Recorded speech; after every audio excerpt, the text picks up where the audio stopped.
কেবলমাত্র একটা মাছই যা কিছু দিয়ে রান্না করা হোক না কেন, যেভাবেই রান্না করা হোক না কেন অনেক বেশি মজা হয়। পটল আলুর ঝোলটা এভাবে রান্না করলে এত বেশি মজা হয় যে একবার খাবে সে বারবার খেতে চাইবে। একটু কষ্ট করে সম্পূর্ণ ব্লগটি দেখবেন, টেনে টেনে দেখবেন না। আশা করি সম্পূর্ণ ব্লগটি দেখলে আপনাদের ভালো লাগবে। এভরিওয়ান, আসসালামু আলাইকুম। সবাই কেমন আছেন? আশা করি ভালো আছেন। এই তো আল্লাহর রহমতে আপনাদের তো আমি অনেক বেশি ভালো আছি। তো এই তো আজকে আমি ইলিশ মাছ রান্না করব পটল আলু আর বেগুন দিয়ে। তো এইভাবে ঝোল রান্না করলে ইলিশ মাছটা কিন্তু খেতে মন্দ হয় না, অনেক বেশি মজা হয়। তো যেই খাক না কেন অনেক বেশি প্রশংসা করবে। তো যাই হোক, আপনারা এইভাবে ট্রাই করবেন। তো ভিডিওর শুরুতেই বলছি, যদি ভালো লাগে ভিডিওটি অবশ্যই লাইক কমেন্ট শেয়ার দিয়ে পাশে থাকবেন। তো এই তো আজকে আমি দুপুর থেকে ভিডিওটা শুরু করছি। যেহেতু বাড়িতে চলে যাব তার জন্য একটু রান্না করতে লেট হয়েছে। সকালে রান্না করে মানে নাস্তা খেয়ে নিয়েছি। যেহেতু বাড়িতে চলে যাব তার জন্য ভাবলাম যে ইলিশ মাছ যেহেতু নিয়ে আসছে রান্না করি। প্রথম ভাবলাম যে রান্না করব না, এই যে দুপুরে রান্না করতে আসলাম তো ধুনামনা করছিলাম যে রান্না করব কি করব না। পরে ভাবলাম যে রান্না করি, যেহেতু চলে যাব তো হাজবেন্ড খাবে, রান্না করে দিয়ে যাই।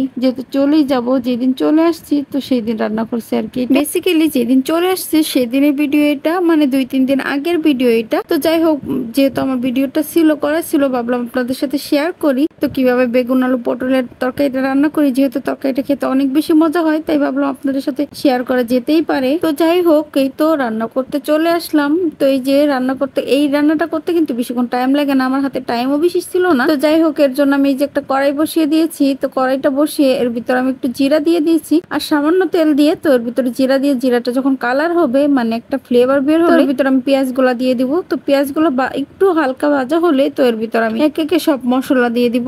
একটু আদা বাটা, মানে আদা বাটাটা একদমই সামান্য দিয়েছি, আর রসুন আর জিরা বাটা দিয়েছি, আর একে একে সব গুঁড়া মশলাও দিয়ে দিয়েছি, হলুদের গুঁড়ো মরিচের গুঁড়ো। তো এই দুইটাই দিয়েছি, আর পরিমাণ মতো লবণ। তো যাই হোক, লবণ তো মাছ টিপি দিতে হবেই। তো যাই হোক, এই তো দেখেন মাছটা একটু কষিয়ে নিচ্ছি। এই যে মাছগুলো আমি আগেই ধুয়ে নিয়েছিলাম, ভালোভাবে ধুয়ে নিয়েছি, আর এই যেটা যেহেতু বাজার থেকে কেটে নিয়ে আসছি। তো যাই হোক, এই তো একটু কষিয়ে এখন মাছগুলোকে উঠিয়ে রাখছি। যেহেতু ইলিশ মাছ অনেক বেশি নরম হয়, একটু নাড়া দিলেই ভেঙে যাবে। তো যাই হোক, এই তো মাথাটা আমি রেখে দিয়েছি, যেহেতু মাথা অনেক শক্ত হয় আর মশলা ঢুকতে চায় না। আজ হয়তো আমি আনাম মাথায় রাখছি। আর নর্মালি মাথা রান্না করতে গেলে কিন্তু মানে অনেক বেশি টাইম লাগে, আর মাথাটা যেহেতু আমি আনাম রাখছি তো একটু মশলা ঢোকার জন্য আমি তরকারির সাথে আবার কষিয়ে নিচ্ছি। তো এই তো তরকারিটা এখন ভালোভাবে কষিয়ে নিচ্ছি। এই তো কষানো শেষ। এখন এর ভিতরে আমি পরিমাণ মতো ঝোলের পানি দিয়ে দিব। এই যে ঝোলের পানিটা দিয়ে দিলাম, বেশি করে দিলাম, যেহেতু এর ঝোল ঝোল হবে। এটা বেশিক্ষণ টাইম লাগে না, রান্নাটা কিন্তু ঝটপট হয়ে যায়। গরম পানি দিয়ে রান্না করলে আর বেশি টাইম লাগে না। যাই হোক, একটু ডেকে দিয়েছিলাম। তো এই যে বলক আসছে, তখন আমি একে একে সব মাছগুলো ছেড়ে দিব। মাছ ছেড়ে আর বেশিক্ষণ জাল দিব না, একটু ঝোলটা টেনে আসলেই তো এটা নামিয়ে ফেলবো। ভিডিওটি কেমন হলো অবশ্যই কমেন্টে জানাবেন, আর কে কিভাবে ইলিশ মাছ রান্না করেন তাও জানাবেন। তো যাই হোক, এই যে দেখেন ফাইনালি তরকারিটা আমার হয়ে গেছে। তরকারি কালারটা কত সুন্দর আসছে। আজকের মতো এই পর্যন্ত, আল্লাহ হাফেজ।